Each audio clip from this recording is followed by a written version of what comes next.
নমস্কার, শান্তনু হাজরা বলছি। গতকাল কেন্দ্রীয় সরকার 2026-27 সালের যে কেন্দ্রীয় বাজেট সেটি পেশ করেছেন। এবার খুব বুদ্ধিমত্তার সঙ্গে এই বাজেটটি পেশ করেছেন।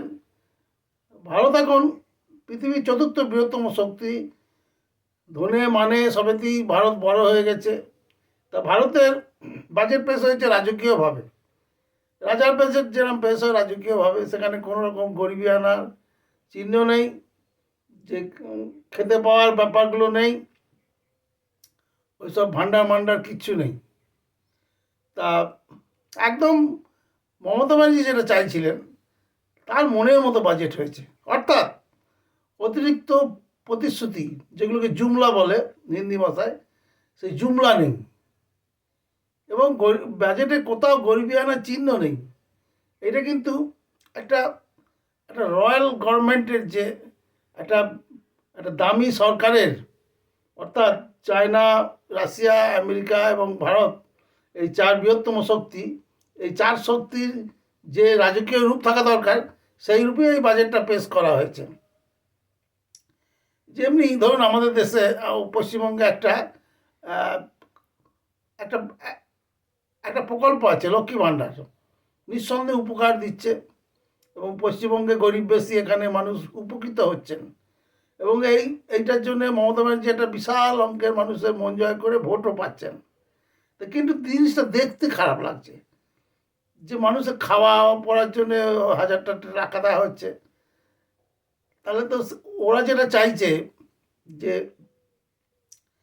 আমেরিকার মতো জীবন, চায়নার মতো জীবনযাত্রা, সেই হাই রাইজ বিল্ডিং, বিশাল বিশাল বাজেট, টাকা পয়সার অভাব নেই, হ্যাঁ, সেই রকম জীবনযাত্রা তো হচ্ছে না, সেই গরিবিয়ানা চিহ্নটা থেকে যাচ্ছে। আচ্ছা, এবার বলি রেলের কথায়।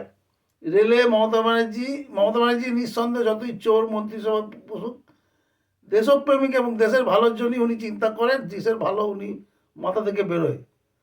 এই যে আজকে ফ্রেড করিডোর, আজকে যে এই যে ডানকুনি থেকে আহ, সুরাত অবধি যে ফ্রেড করিডোর হবে, অথবা ওই যে বুলেট ট্রেন চলবে, শিলিগুড়ি টু বেনারস, বেনারস টু দিল্লি, এই যে বুলেট ট্রেন, এই সব মমতা ব্যানার্জির ব্রেন চাইল্ড ছিল যখন উনি রেলমন্ত্রী ছিলেন। তো সেগুলোকে মোদী সরকার অ্যাপ্রুভাল দিয়েছে। তো উনি গর্ব করে বলতে পারছেন, বলছেনও, যে এগুলো আমারই ব্রেন চাইল্ড ছিল, আমি এগুলো তৈরি করেছিলাম, এগুলো আজকে ফুলফিল করার চেষ্টা করছে ভারতের উন্নয়নের জন্য। এটা বিরাট পাওনা মমতা ব্যানার্জির পক্ষে। এবং কোনো রকম দেব, ভোটে জিতলে দেব, এরকম কোনো কথা, এই জিনিসটা ভোটে জিতলে দেবো, এই জিনিসটা ভোটে হারলে দেবো না, এরকম কোনো কথা পক্ষপাত বা পরোক্ষভাবে বলা নেই। সেই জন্যই এই বাজেটটা পুরোপুরি মমতা ব্যানার্জির আদর্শ, মনের মতো বাজেট। আদর্শ তো বটেই, মনের মতো বাজেট হয়েছে। এবং প্রতিটি ক্ষেত্রেই দেখুন, যেমনি মমতা ব্যানার্জি বাংলাদেশিদের আটকানোর চেষ্টা করে, আটকাতে পারছেন না, এসআইআর এর মাধ্যমে তাদেরকে ব্যাপক ভারতবর্ষ থেকে চলে যেতে হচ্ছে। সেক্ষেত্রে ভারত সরকার বাংলাদেশকে 60 কোটি টাকা দিচ্ছে তাদের উন্নয়নের জন্য, তাদের খাওয়া পড়ার জন্য। এগুলো ভারত সরকারই দিচ্ছে, আর কেউ দেয় না। কারণ এত বড় দেশ, এত উন্নয়নশীল, এত উন্নত দেশ তো আর নেই পৃথিবীতে, গোটা 3-4 আছে, যে তারাও দেয়, ভারতও দেয়। ভারত, মালদ্বীপ, ভুটান, নেপাল, শ্রীলঙ্কা, এদেরকে প্রচুর টাকা বাড়িয়েছে এদের অনুদানের জন্য। এমনকি পাকিস্তানকেও টাকা দিয়েছে। যেটা বন্ধ করেছে সেটা হচ্ছে গিয়ে ইরানকে টাকা দেওয়া বন্ধ করেছে, চা বাহার বন্ধ হয়ে যে টাকাটা দিত সেটা বন্ধ করে দিয়েছে। ফরমোজা, ফরমোজা না, এটা ওই যেখানে শুটিং করতে যায়, আফ্রিকার একটা দ্বীপ, মরিশাস, মরিশাসকেও টাকা দিয়েছে, প্রচুর পরিমাণে টাকা দিয়েছে। এবং এই টাকাগুলো কোথাও 30%, কোথাও 75% অবধি বাড়িয়েছে, 80% অবধি বাড়িয়েছে। বাংলাদেশকে দিত 34.5 কোটি টাকা, সেটা এবারে দিচ্ছে 60 কোটি টাকা। অর্থাৎ 75% টাকা বাংলাদেশকে দেওয়া হবে এবারে। এটা বিরাট পাওনা।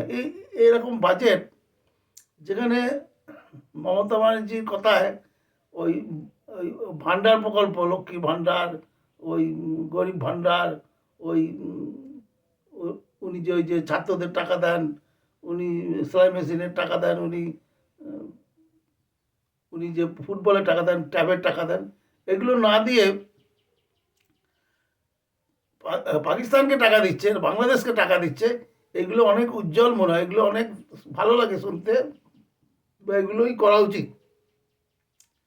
যে বাংলাদেশ যে মুখে যতই বলুক ভারত বিদ্রোহ করুক, বাংলাদেশের যে সমস্ত ছবি আমাদের এখানে টেলিভিশনে আসে বা ওদের ইউটিউবাররা পোস্ট করে, তাতে বোঝা যায় পরিষ্কার ওদের যে ল্যান্ডস্কেপ, ওদের দেশের ছবি দেখলে বোঝা যায় যে ওদের ভারতের মতো হতে এখনো 50 বছর লাগবে।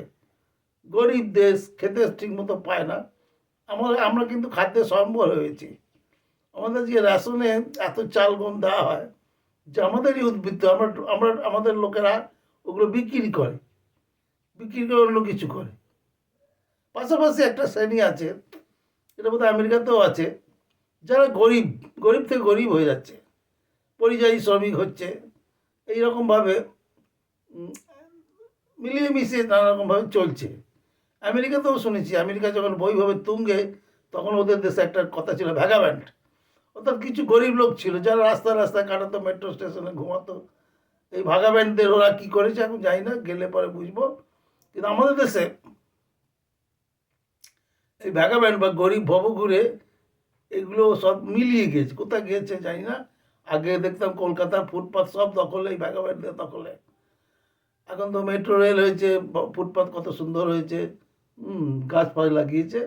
তা জানি না, নরেন্দ্র মোদী মাঝে মাঝে বলেন যে আমি পার্থেনিয়াম হটিয়ে দিয়েছি, আমি করোনা ভাইরাসকে হটিয়ে দিয়েছি, আমি আলুর ধসা রোগ সরিয়ে দিয়েছি। এইভাবে আর হয় না, সত্যি এগুলো আর হয় না। পার্থেনিয়াম গাছ আগে যেরকম জঙ্গল ছিল এখন আর নেই। কীভাবে তাড়িয়েছেন, কী প্রযুক্তির সাহায্যে, এবং সবচেয়ে বড় কথা যে প্রতিরক্ষাতে নরেন্দ্র মোদী সরকার যা করেছে, সেটা এখন গোটা বিশ্বের কাছে একটা বিস্ময়, গোটা বিশ্বের কাছে। তা এই যে বাজেট কালকে পেশ হয়ে গেল, এই বাজেট মমতা ব্যানার্জির পক্ষে আদর্শ বাজেট, এবং ওনার জেতার রাস্তা পরিষ্কার হয়ে গেল। এবার কেউ সেটিং বলতে পারেন, আমরা সেটা বলতে পারবো না, কারণ অত দূর অবধি আমাদের জ্ঞান নেই যে সেটিংটা কীভাবে কী হয়, কীভাবে হয়েছে, তো কীভাবে হবে। তবে এই বাজেট তৃণমূল সরকারের পক্ষে, মামাটি মানুষের পক্ষে খুব উপকারী বাজেট হয়েছে। ধন্যবাদ।